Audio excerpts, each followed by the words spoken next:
Hey boys and girls, are you ready for chapter 8 in Among the Hidden?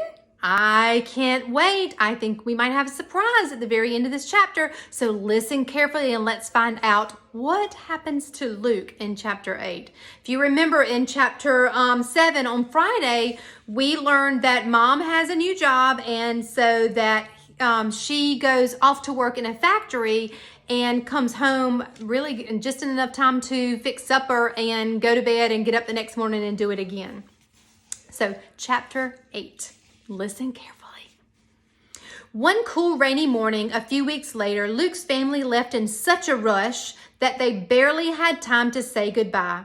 They dashed out the door before breakfast, Matthew and Mark complaining about their packed lunches, Dad calling back, "I'm going to that auction up at Cheddarsville. Won't be home until supper." And Mother hurried back and handed Luke a bag of cracklings and 3 pears and some biscuits from the night before. She muttered, "So you won't get hungry," and gave him a quick kiss on the head. Then she was gone too.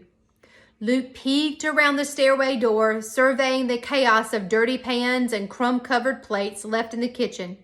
He knew not to look out as far as the window, but he did anyway. His heart gave a strange jump when he saw the window was covered. Someone must have pulled the shade the night before to try to keep the kitchen warm, and then forgotten to raise it in the morning. Luke dared to lean out a little further. Yes, the shade was drawn on the other window too.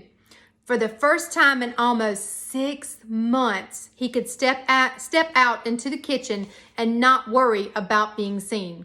Wow, boys and girls. He's been not locked up in the attic, but he has had to stay in the attic and not come down to interact with his family now for 6 months. That is half a year. He could run, skip, jump, dance even on the vast linoleum without fear. He could clean up the kitchen and surprise Mother. He could do anything. He put his right foot out tentatively, not quite daring to put his full weight on it. The floor squeaked. He froze. Nothing happened, but he retreated anyway. He went back up the stairs, crawled along the second floor hallway to avoid the windows, then climbed the stairs to the attic. He was so disgusted with himself, he could taste it. So the windows or shades are pulled, but he's still very fearful about stepping out into the kitchen or the den and the places that he's been told for the last 6 months that he cannot step into anymore. He had to stay hidden. "I'm a coward. I'm a chicken. I deserve to be locked away in the attic forever," ran through his head. No, he countered himself. "I'm cautious. I'm making a plan." He climbed up onto the stool on top of a trunk that served as his perch for watching out the back vents. The neighborhood behind his house was fully occupied now. Remember, that neighborhood used to be full of trees. That's the reason that Luke has to stay hidden all the time now, and he can't go outside and even shouldn't come down from the attic. He knew all the families and had come up with their names for most of them.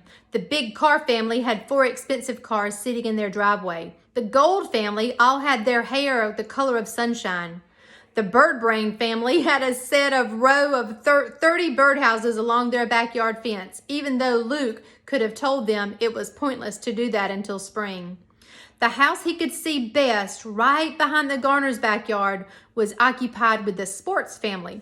2 teenage boys lived there, and their deck overflowed with soccer balls, baseball bats, tennis rackets, basketballs, hockey sticks, and apparatus from games Luke could only guess at. Today, he wasn't interested in games. He was interested in seeing the families leave. He had noticed before that all of the houses were empty by 9 in the morning, with kids off to school and grown-ups off to work. 3 or 4 of the women didn't seem to have jobs, but they left too, returning late in the afternoon with shopping bags. Today, he just had to make sure no one was staying home sick. I wonder what he's thinking. Why today is he making sure that everyone leaves? Let's read and find out. The Gold family left first. 2 blonde heads in one car, 2 blonde heads in another. The Sports family was next, the boys carrying football pads and helmets, their mother teetering on high heels. Then there was a flurry of cars streaming from every driveway into the still sparkling streets. Luke counted each person, keeping track so carefully that he made scratches on the wall and counted the scratches twice again at the end. Yes, 28 people gone. He was safe. Luke scrambled down from his chair, his head spinning with plans. First, he'd clean up the kitchen. Then he'd start some bread for supper. He'd never made bread before, but he watched Mother a million times. Then maybe he could pull the shades in the rest of the house and clean it thoroughly. He couldn't vacuum, that'd be too loud, but he could dust and scrub and polish. Mother would be so pleased. Then in the afternoon, before Matthew and Mark or the kids in the neighborhood got back, he could put something on for supper. Maybe potato soup. Why, he could do this every day. He'd never considered housework or cooking particularly thrilling before. Matthew and Mark always scoffed at it as woman's work, but it was better than nothing. And maybe, just maybe, if this worked, he could convince Dad to let him sneak out to the barn and help there too. What do you think Dad would say about that? I think Dad might have a problem with that.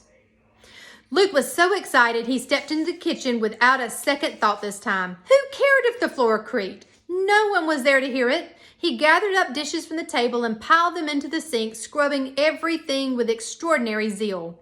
He measured out flour and lard and milk and yeast and was putting it all in a bowl when it occurred to him it might be okay to turn on the radio. Very softly. Nobody'd hear. And if they did, they just figured the family had forgotten to turn it off, just as they'd forgotten to raise the shades. The bread was in the oven and Luke was picking up lint by hand from the living room rug when he heard tires on the gravel driveway. It was 2:00 in the afternoon, too early for the school bus or Mother or Dad.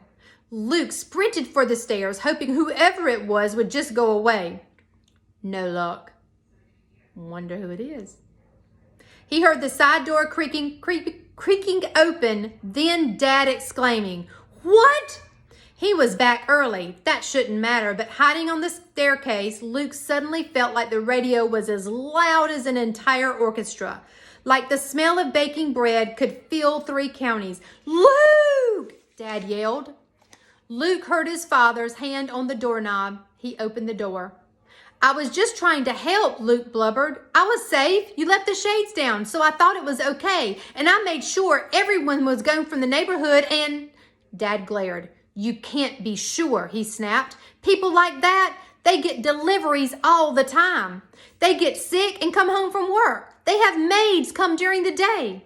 Luke could have protested. No, the maids never come before the kids get home from school. But he didn't want to give himself away any more than he already had.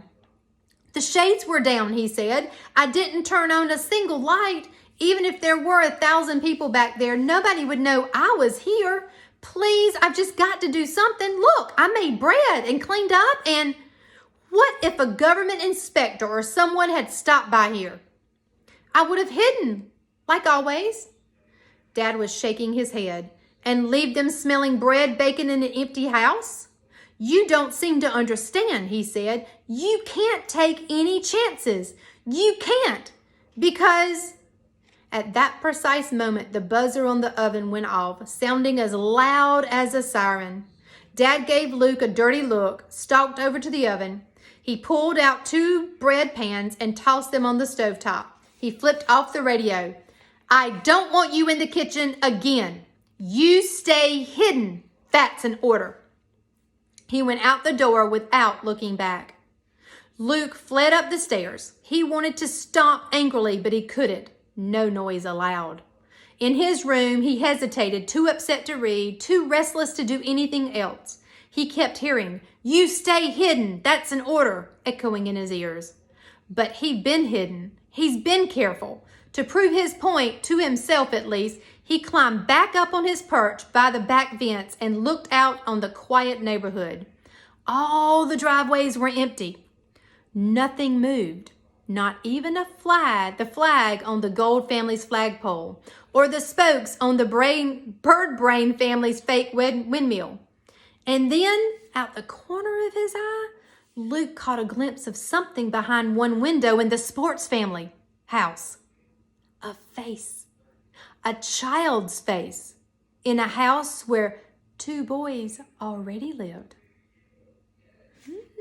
Think about that, boys and girls. Remember, Luke counted all of the people when they left. And if you remember, 2 children from the sports family's house had already gotten in the car, and they're not back yet. But yet Luke, when he's looking out his window into the window of that house, he sees another boy's face. What are you thinking, boys and girls? I can't wait to read you the next chapter tomorrow to find out.